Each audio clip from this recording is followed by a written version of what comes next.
Today, we'll answer your questions about luxury commerce, the rise of the remote husband, and time management. The rise of the remote husband? Jesus Christ, what the fuck is that? Okay, here we go. First question. Hi, Prof G. This is Toby from the UK. Given your background in luxury and e-commerce, what do you think happens next in the luxury e-tailer space? The recent downfall of Match's fashion, sale of Farfetch for a song, and with private equity said to be circling some of the remaining players, is luxury e-commerce of third-party brands any longer a viable model? And was it ever in the first place? Thanks for the podcast, your candor, vulnerability, and humor. I'm a Londoner, and I'd love to take you for lunch when you're next in town. Thanks for the thoughtful question, Toby from the UK. So is the golden age of luxury commerce over? So many experts think so. Some context with respect to some of the things you referenced. Match's fashion was recently bought in December and then shut down by the Fraser Group. Although it was once worth over $1 billion, it was sold for only $66 million because it routinely missed business targets. Then things worsened when new owners took over. Brand partners left due to delayed payments, and the firm endured harsh cost reduction strategies. In December 2023, so just a few months ago, Farfetch, which was a darling, another major player in luxury commerce, barely escaped bankruptcy after Korean e-commerce group, I think it's called Coupang, acquired the firm and propped it up with a $500 million bridge loan. Experts believe Farfetch's financial struggles reflect broader issues within the industry, including poor management decisions, overstocking, and a crowded market. I think what happened with luxury commerce basically happened to traditional retail back in the aughts. And that is, there were, so big companies are slow. So you had companies like Williams-Sonoma or Sephora kind of taking their time, not sure how they wanted to approach some of the brand challenges of selling online. They weren't set up for direct-to-consumer fulfillment of sending things in onesies and twosies. And into that void slipped a bunch of e-commerce companies that started selling stuff. Do you remember Gilt? G-I-L-T? That was after 2008, there was a tremendous inventory overload, and a lot of these companies needed cash quick. So they sent their stuff, I think even brands, luxury brands sent their stuff to Gilt, and they cleared it out for them and got them cash fast. And then when the economy came back, they no longer needed to sell stuff on discount and recognized that was bad for their brand. And then a lot of the brands themselves, from Williams-Sonoma to Sephora, started going direct to consumer. Even manufacturers' brands like Estee Lauder built their own websites and developed really strong direct-to-consumer e-commerce sites. The last holdouts were luxury. Chanel did not sell online. I remember advising Chanel and them saying, and Hermes said the same thing, we will never sell online. And it's easy to, in retrospect, pat yourself on the back. I'm saying, of course you're going to sell online. You're going to sell through every channel. Why wouldn't you? Their view was that online was the septic tank, and it was bad for the brand, and they needed the full experience in the store. And of course, now they're all selling online. And so that void that was temporarily filled by players, including Net-a-Porter, remember them, has been that gap, if you will, or that void has been filled by the manufacturers' brands themselves and the bigger players, the really big players. I still think that Amazon doesn't have the luxury players, but it does have aspirational brands on there. And so the combination of the proprietary product, catching up in terms of technology, the capital, and then one player that commands 50% market share of online purchases, you essentially don't have a lot of room for undercapitalized players or for players that don't have access to proprietary brand or distribution. Hermes just isn't going to distribute through a third-party player unless it's a second-hand thing. So what you've seen is effectively everyone's been crowded out. This goes to a broader issue in that I believe almost every industry is turning into an oligopoly, and that if and when we finally decide we need to address our ills in terms of too much debt, spending way too much money on the next generation's credit card to prop up our own prosperity from the kind of the incumbents. I think one of the things we're going to need to do to oxygenate the economy and maintain growth is essentially we're going to need to fertilize the entire economy. Every industry, I don't care if it's pharma, chicken, search, social, big tech, cloud. For God's sakes, AI has created more shareholder value than the entire global auto industry in the last 90 days. And what do you know? It's the same old players. They do this jazz hands. Oh, no, it's called Anthropic. Call it Amazon. Oh, no, it's called OpenAI. Call it Microsoft. It's the same fucking players. And despite their attempts to pretend that they're not in charge and it's not the same players, it is. The world is concentrating way too fast. Two companies, Alphabet and iOS, control all handheld operating systems. How on earth did that happen? 95% of messaging in India is the same one that's dominating messaging in Nigeria and dominates social media in the United States. What's it called? It's called Meta. Meta-analysis, that was right there. Anyways, it's way too concentrated. We absolutely need to break this up. And you're seeing the same thing in the luxury market. As the bigger players have come in and taken back distribution, or you have the really big players at the near luxury, there just isn't room for these startups. And now that they don't have access to cheap capital, Farfetch probably never made sense. Did Net-a-Porter ever make any money? I don't know. I don't know if Gilt did. I don't know if these companies ever became profitable. And this goes to a bigger issue as an entrepreneur and how I've gotten rich. I've always sold too early. Now, what do I mean by that? I sold my first company, Profit, for I think a valuation of 28 or 33 million in 2002, 10 years after I'd started it, to Dentsu, a Japanese ad agency. It was doing well. It was going to do better. It has done better. But the amount of risk, the amount of capital they've had to take on, the fact that it's sort of a management-run company, not a shareholder-run company, where they keep giving themselves more shares and paying themselves more money. Effectively, I'm pretty sure that what I sold my shares for 22 years ago is more than those shares are worth now. And I wish I'd sold earlier at Red Envelope. Instead, I got emotionally involved in a battle with venture capitalists, and I held on too long, and it went to zero. And what I always tell entrepreneurs is always sell some along the way. I sold L2 in 2017 for, I think, 158 million. Was it doing really well? Yeah. Would I have made more money if I'd held on for another couple of years, given the boom? Probably. But when you're younger, you need to bank a certain amount of money, have a base, and it's worth losing some potential upside, distinct of all the stories you hear about Mark Zuckerberg not accepting $10 billion. Get to bust a move to financial security or some semblance of financial security absolutely as fast as you can. I know one of the founders of Net-a-Porter, and they were smart. They sold early. They recognized, sure, could it have gone public? Could it have been a multi-billion-dollar company? But I think they sold it for $350 million, which is real cabbage. Is that company worth that now? I don't think so. So I'm that guy. I'm that board member telling people to sell a bit early. But back to your question, luxury e-commerce is going the way of all e-commerce. It's going to be manufacturers' brands, the brands itself. And the thing about luxury is these brands are built over generations, or the really, really huge players that usually are named after a river. Anyways, thanks for the question. Question number 2. Hey, Prof G. Got a quick question on your thoughts on the rise of the remote husband. I'm not sure if you've seen the articles lately. There seems to be an upward trend where women are going into the office or the hospital, maybe their partner in a law firm, and their husband is staying at home and working remotely. Do you think there'll be any long-term or short-term positive and negatives on this with men work from home? For example, speaking personally, I'm a fully remote senior software engineer. My partner goes to the office every day. I'm finding myself doing a lot of chores, a lot of cleaning, but if I'm honest, we are both a lot happier. Do you think I should stay fully remote, or should I go and get back into the office, earn more money in the short term so we can have that long-term gain? Let me know what you think. Huge fan of your work. Love the algebra of happiness and have been listening since the Amazon HQ2 predictions from Dublin in Ireland. Thanks for the question, Anonymous from Dublin. By the way, my son just went to Ireland and had the best time. He just loved it there. And he's not of drinking age, so I know it's not the beer, but he absolutely loved it. And I remember going to Ireland with my father and thinking it was one of the most beautiful places I'd ever been. It was one of those father-son trips. He was getting into his 70s, and his passion his whole life was golf.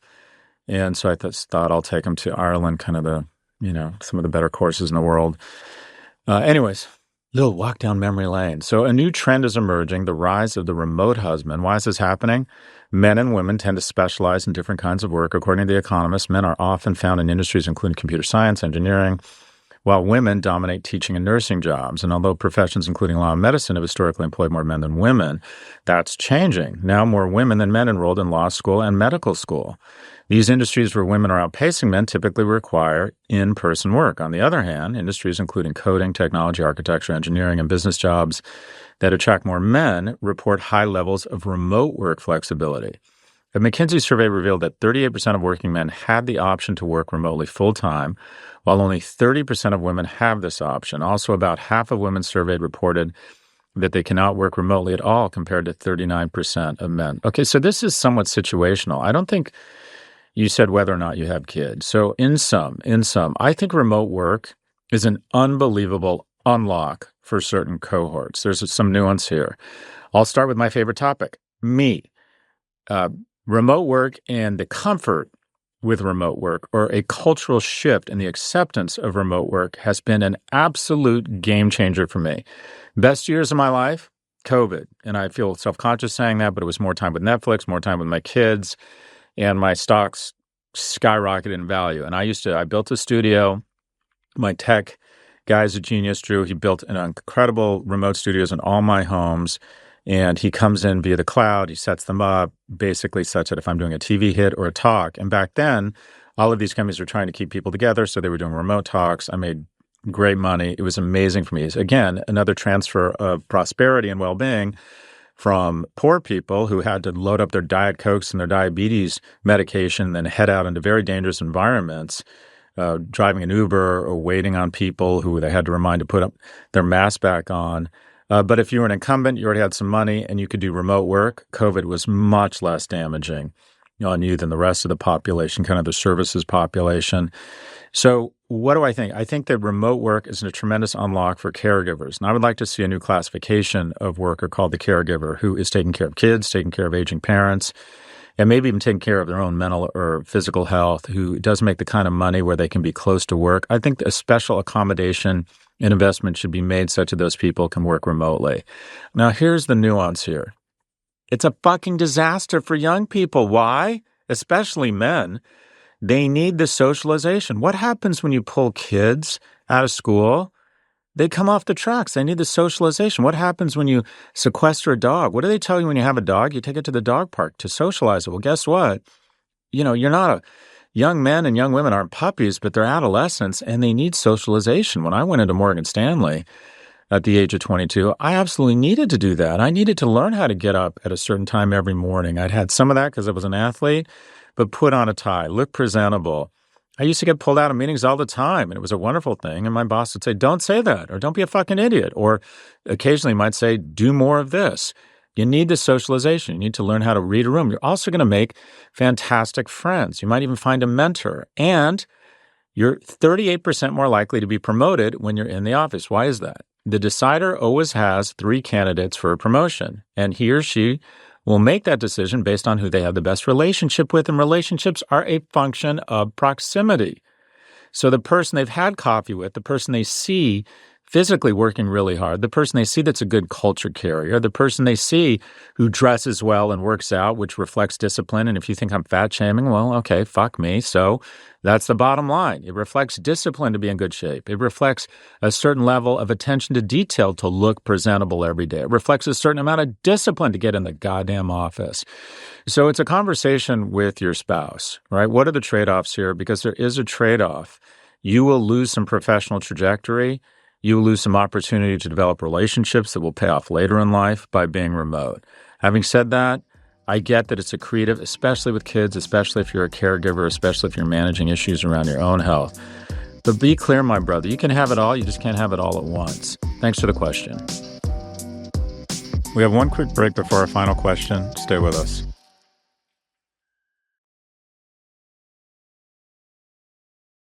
Welcome back. Question number 3. Hi, Scott. Thank you for being generous with your time and insights.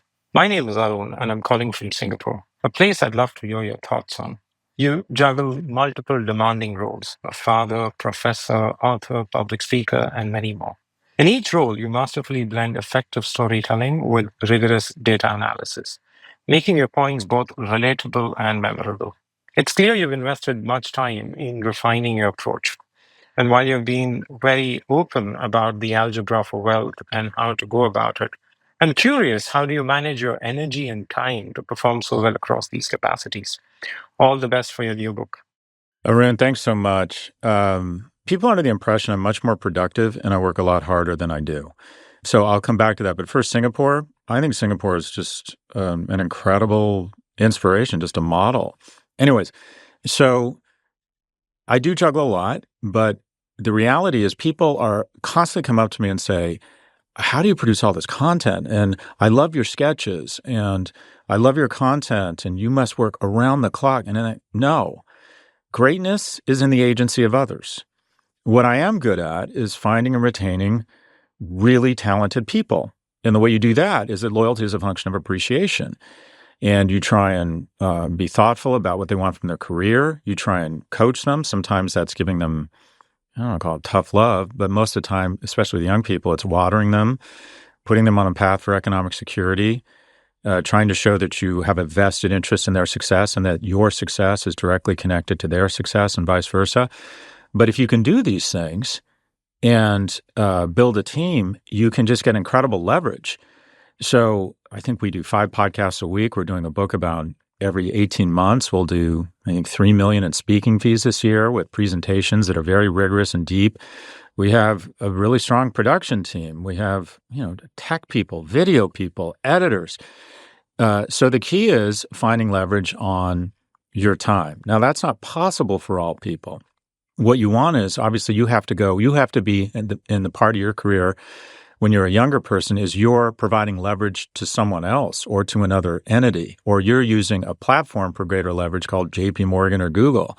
But once you get to a point where if you're going to be an entrepreneur, where you have a little bit of capital, what you really want to be focused on, and I think this is true even if you're not an entrepreneur, is trying to zero in on what can I do really well and then trying to outsource almost everything else. And the very basic is at some point, you probably decide, okay, it's not worth it for me to spend 4 hours cleaning my apartment on a Sunday. I'm going to get someone to clean my apartment, and I'm going to focus on self-care or working out or maybe a little bit of additional work, whatever it might be. And then at your job, once you get to a point of, emotional or financial security, I have eliminated the should bucket. What do I mean by that? Life is 3 buckets. It's things you have to do. If General Catalyst, who backed my company section, if they want me to come talk to their entrepreneurs, the CEOs of their companies, the portfolio companies, I have to do that. They're good to me. They've invested a lot of money in me. I have to do that. There's things I want to do.